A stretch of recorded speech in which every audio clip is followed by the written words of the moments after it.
Why did the strangest sci-fi movies get laughed at before they were worshipped? These films were too bizarre, too seductive, too violent, or too ahead of their time for comfortable audiences. Studios misread them, critics dismissed them, and viewers walked out confused. But years later, those same movies became secret passwords for cult film fans. Tonight, the real question is which one changed sci-fi forever, without Hollywood noticing. Number 20. Queen of Outer Space, 1958. Before sci-fi became serious, this movie turned outer space into pure, scandalous camp. Queen of Outer Space sends a group of astronauts to Venus, where they discover a society ruled by women, dressed like a fantasy version of the future, and governed by suspicion, glamour, and revenge. At the time, it was easy to dismiss the film as ridiculous, but that is exactly why it survived. Zsa Zsa Gabor gives the movie its unforgettable spark, turning every scene into a strange collision of beauty pageant elegance and pulp science fiction. The film is not subtle, and it is not trying to be. It plays like a bright, artificial dream built from Cold War fear, gender anxiety, and drive-in movie imagination. What makes it provocative now is how openly it reflects the era's nervous jokes about women in power. It may look silly on the surface, but underneath the glitter is a time capsule of old social panic. As cult cinema, Queen of Outer Space wins because it never pretends to be respectable. Number 19. Attack of the 50-Foot Woman, 1958. This is not just a giant woman movie. It is revenge fantasy dressed in radioactive heels. Attack of the 50-Foot Woman became famous because its image was stronger than its budget. A betrayed woman growing into a towering symbol of rage, humiliation, and payback. The story follows Nancy Archer, a wealthy woman emotionally destroyed by her cheating husband and pushed further into madness after a strange alien encounter. For mainstream audiences, it looked like another cheap monster picture. For cult fans, it became something sharper, a bizarre portrait of female anger in a world that keeps dismissing it. The effects are rough, the dialogue is melodramatic, and the science barely matters, but the emotional idea lands with strange power. A woman who has been ignored suddenly becomes impossible to ignore. That is why the film kept living through posters, late-night television, remakes, references, and cult conversations. It may be camp, but it is camp with a scream behind it. Number 18. Attack of the Killer Tomatoes, 1978. A movie about murderous tomatoes sounds like a joke nobody should have taken seriously. And that is exactly the trick. Attack of the Killer Tomatoes walks directly into stupidity and somehow comes out with a cult identity stronger than many polished studio films. It spoofs disaster movies, monster movies, government panic, and low-budget sci-fi so aggressively that the badness becomes part of the performance. The plot is absurd. Tomatoes attack humanity, officials panic, and the world behaves as if produce has become an extinction-level threat. But underneath the nonsense is a clever understanding of how fear gets marketed. The film laughs at the same formula that made giant insects, killer animals, and alien invasions feel urgent in earlier decades. Audiences who wanted slick science fiction had every reason to reject it. Midnight crowds and cult viewers saw something else. A film proudly too dumb to be controlled. Its legacy proves that cult cinema does not always need elegance. Sometimes it only needs one insane idea and total commitment. Number 17. Killer Clowns from Outer Space, 1988. The circus was never supposed to feel this radioactive. Killer Clowns from Outer Space takes one of the most childish images imaginable and turns it into a neon nightmare of alien invasion, cotton candy traps, shadow puppets, and grinning killers from the stars. The genius of the movie is that it never apologizes for its own madness. The clowns arrive in a circus tent spaceship and begin harvesting people with weapons that look funny until they become horrifying. Made by the Chiodo brothers, the film has the handmade charm of practical effects, creature design, and carnival logic gone completely wrong. At first glance, it feels too ridiculous to be frightening, but that is why it sticks. The movie understands that clowns are already unsettling because they hide identity behind painted happiness. Add alien hunger to that image, and the joke turns poisonous. Over time, its strange visuals, catchy theme, and absurd confidence made it a cult favorite. It is not scary because it is realistic. It is scary because it should not exist. Number 16. The Toxic Avenger, 1984. This is the superhero origin story Hollywood would never dare to polish too cleanly. The Toxic Avenger begins with a bullied janitor, a cruel prank, toxic waste, and a transformation into one of underground cinema's strangest Avengers. Produced by Troma, the film is messy, outrageous, violent, cartoonish, and deliberately tasteless. But that roughness is also its identity. Instead of a noble hero in a perfect costume, it gives audiences a disfigured outsider fighting corruption in a filthy town where almost everyone seems morally contaminated. The movie became provocative because it mixed splatter comedy with superhero fantasy long before comic book cinema became dominant.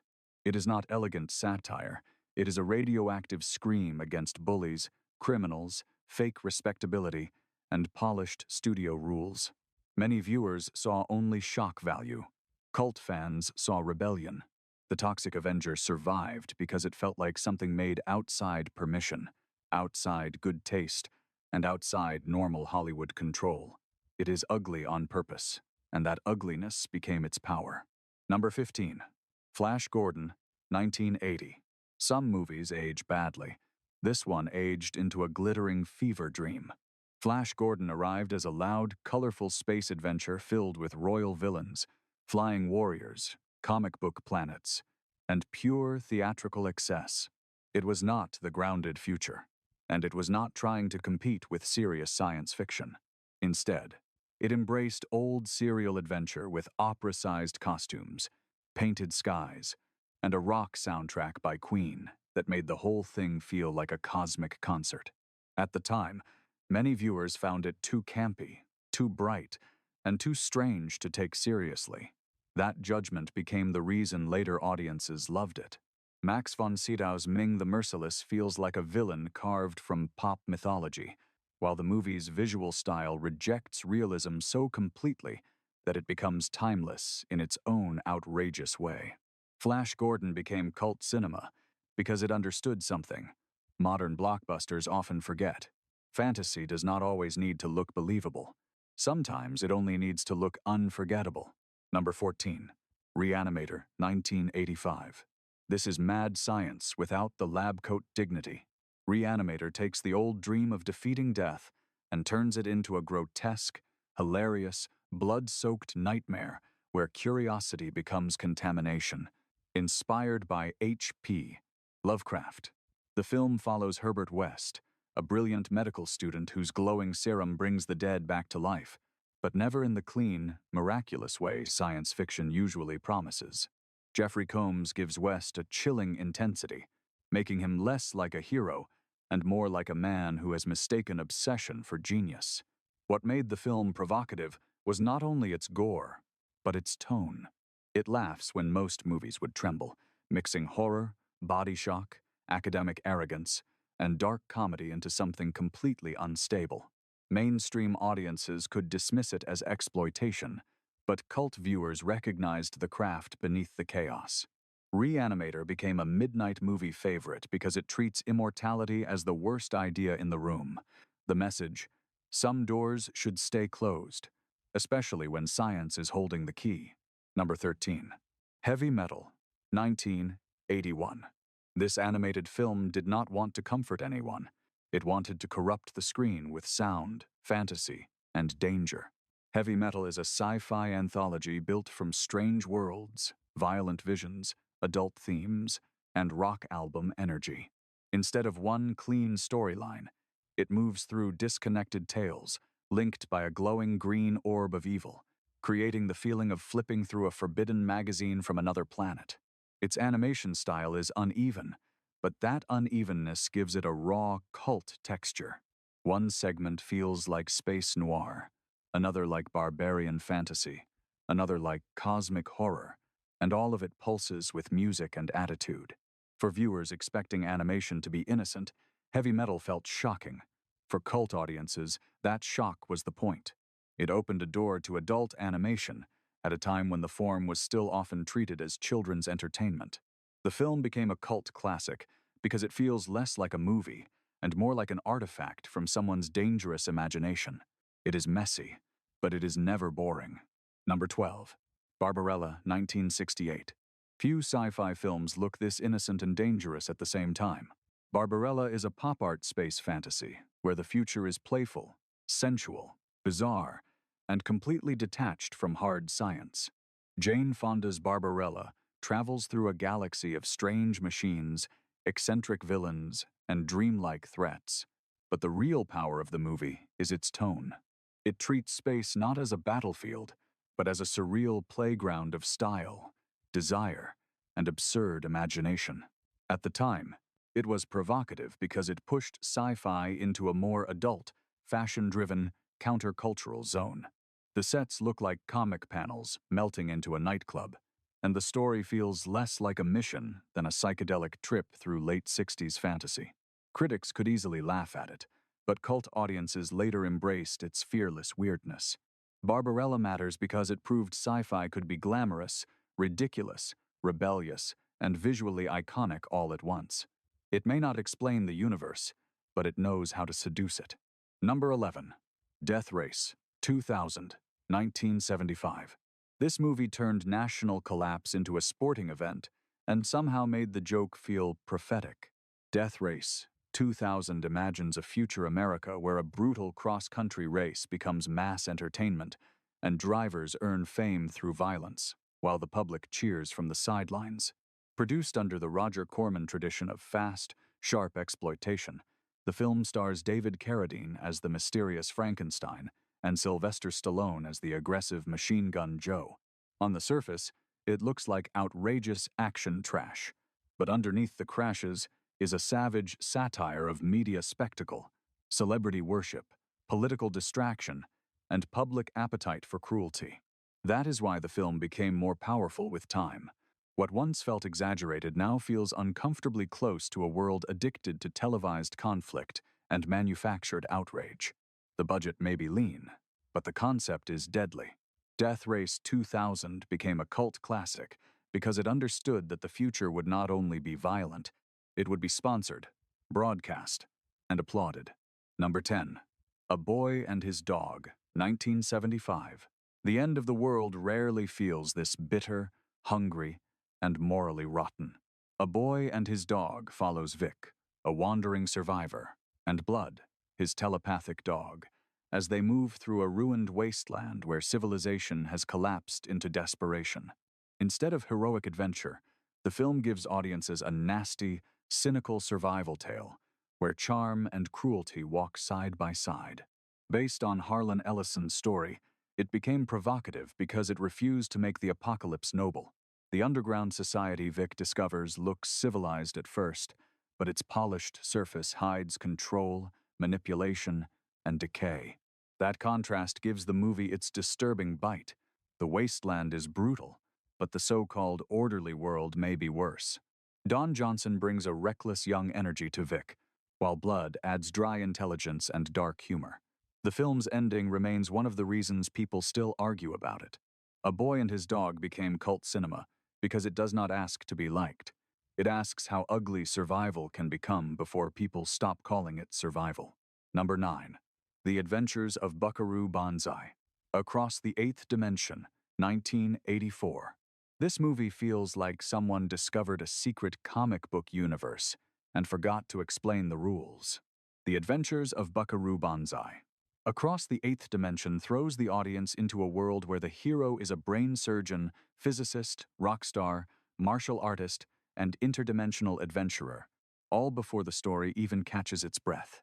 Peter Weller plays Buckaroo with a calm confidence that makes the absurdity even stranger, as if everyone in the movie already knows the legend except the viewer. The plot involves alien invaders, a dimensional portal, government panic, and a team of stylish outsiders called the Hong Kong Cavaliers. For many audiences, it was simply too much, too packed, too odd, too self-assured, too unwilling to slow down and explain itself. But that became the reason cult fans protected it. The movie feels like a sequel to adventures that never existed, and that mystery gives it a strange afterlife. John Lithgow's wild villain performance adds another layer of madness, turning the film into a science fiction fever dream with comic book electricity. It failed to become a mainstream hit because it refused to behave like one. But as cult cinema, Buckaroo Banzai became a badge of honor for viewers who love movies that feel impossible to summarize. Its power is simple. Confusion became part of the charm. Number 8. Repo Man 1984. The future did not arrive clean and shiny. It arrived in a beat-up car with punk music leaking from the windows. Repo Man is one of those rare films that turns low-budget weirdness into a complete worldview. Emilio Estevez plays Otto, a bored young punk who falls into the world of car repossession, only to become tangled in a bizarre mystery involving a Chevy Malibu, government agents, glowing alien danger, and street-level paranoia. The movie does not treat science fiction like a grand spectacle. It drags sci-fi down into parking lots, convenience stores, cheap beer, angry youth, and economic decay. That is what makes it feel so alive. Every corner of the film seems infected by conspiracy, boredom, rebellion, and deadpan comedy. Harry Dean Stanton gives the movie its cracked wisdom, playing a veteran repo man who seems to understand that modern life is already absurd, even before aliens enter the picture. At first, Repo Man looked too scrappy and strange to become important.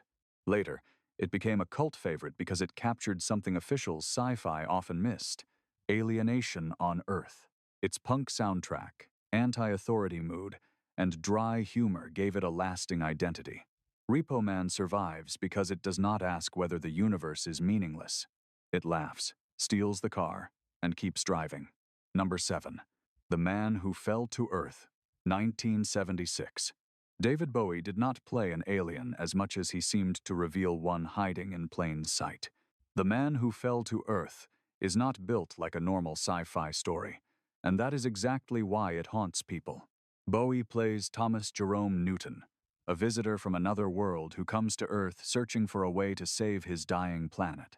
But instead of heroic discovery, the film becomes a slow collapse into wealth, media, loneliness, addiction, and human corruption.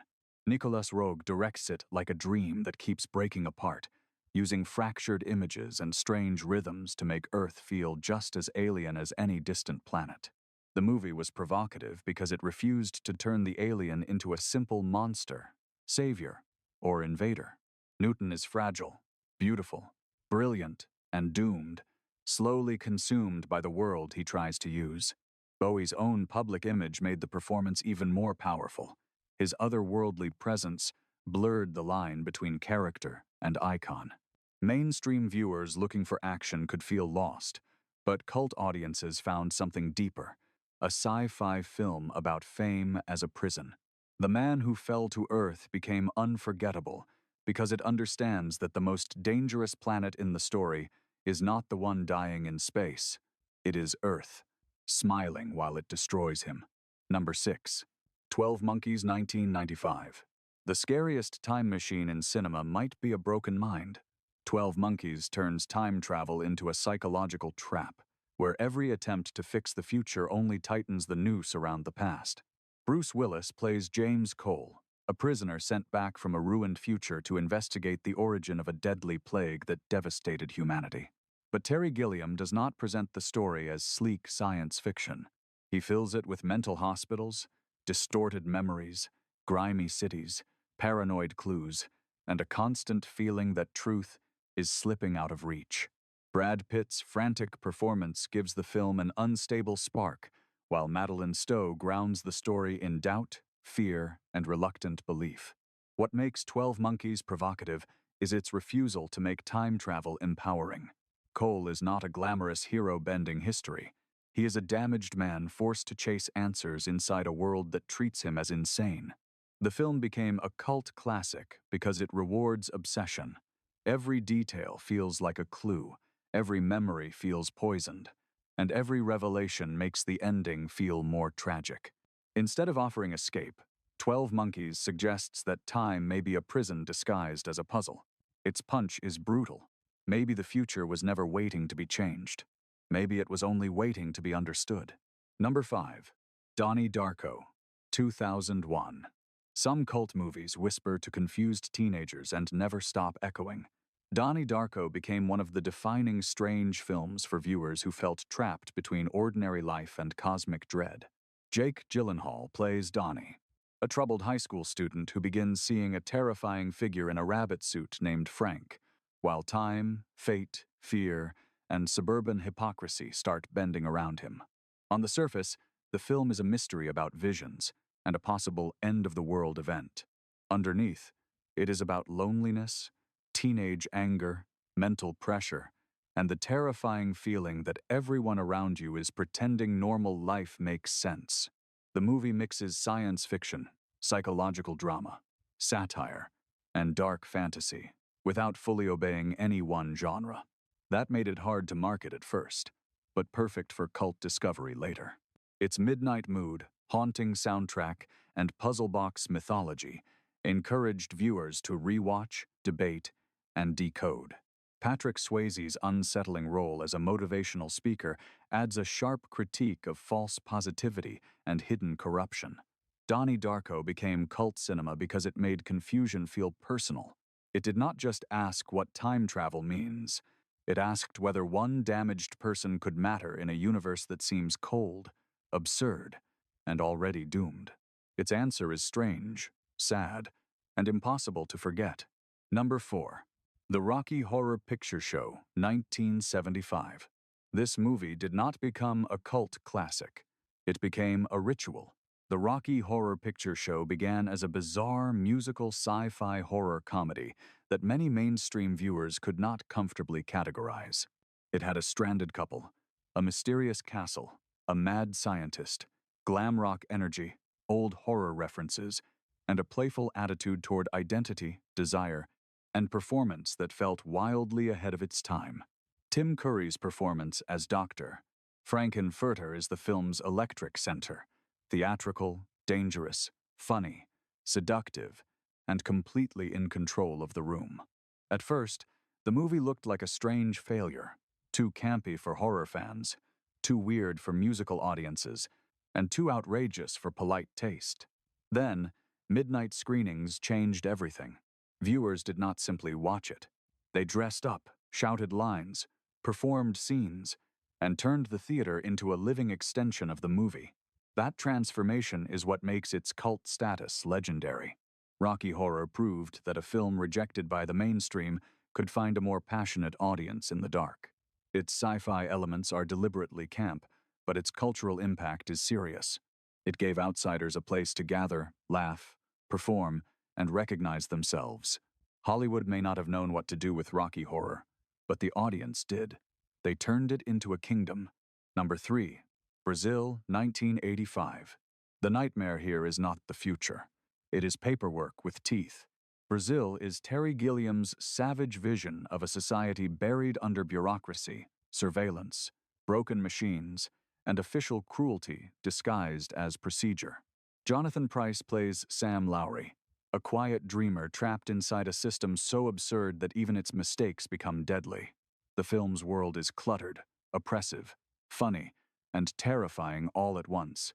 Ducts snake through rooms, offices swallow human identity, and government forms seem more powerful than human life. What makes Brazil provocative is its tone. It does not deliver dystopia with solemn speeches. It turns oppression into dark comedy, then slowly removes the comedy until only horror remains. The famous conflict over its ending added to its reputation, making the film feel like a battle not only against fictional control, but against real studio discomfort with bleak imagination. Robert De Niro's rebellious repairman adds a strange spark of outlaw fantasy, while the romance at the center becomes fragile resistance against a machine that crushes everything personal. Brazil became a cult classic because it understood modern fear before modern life caught up with it. It saw a world where systems do not need to hate you to destroy you. They only need to process you. That is why the film still feels dangerous. Its absurd future looks less fictional every year. Number 2. A Clockwork Orange, 1971. Few films have ever looked this stylish while staring so coldly into human cruelty. A Clockwork Orange is not comfortable science fiction. It is a moral provocation dressed in unforgettable images, music, language, and menace. Malcolm McDowell plays Alex DeLarge, a violent young criminal whose crimes lead him into the hands of a state that claims it can cure evil through psychological conditioning. Stanley Kubrick turns the story into a disturbing question. If a person is forced to be good, are they truly good or merely controlled? That question is why the film remains so powerful and so unsettling. Its futuristic society is not full of spaceships or robots. It is a warped version of youth culture, authoritarian punishment, class decay, and entertainment turned cruel. The film shocked audiences because it refused easy moral comfort. Alex is horrifying, but the system that tries to remake him is also terrifying. That balance made the movie controversial, debated, condemned, and eventually studied as one of cinema's boldest dystopian nightmares. Its invented slang, classical music, brutal satire, and icy visual control made it impossible to erase from film culture. A Clockwork Orange became cult cinema because it does not let viewers feel innocent. Its punch is severe. A society obsessed with controlling violence may become violent in a more official form. Number 1. Blade Runner, 1982. The rain never really stopped falling after this movie. Blade Runner entered the world as a moody, expensive, uncertain vision of the future, and somehow became one of the most influential sci-fi films ever made. Harrison Ford plays Rick Deckard, a Blade Runner assigned to hunt replicants, artificial humans who have returned to Earth searching for more life. On paper, it sounds like a detective thriller. On screen, it becomes something deeper, a neon funeral for humanity, identity, memory, and corporate power. Ridley Scott's city is crowded, wet, polluted, multilingual, and alive with decay. It looks less like a prediction and more like a warning that kept getting more accurate.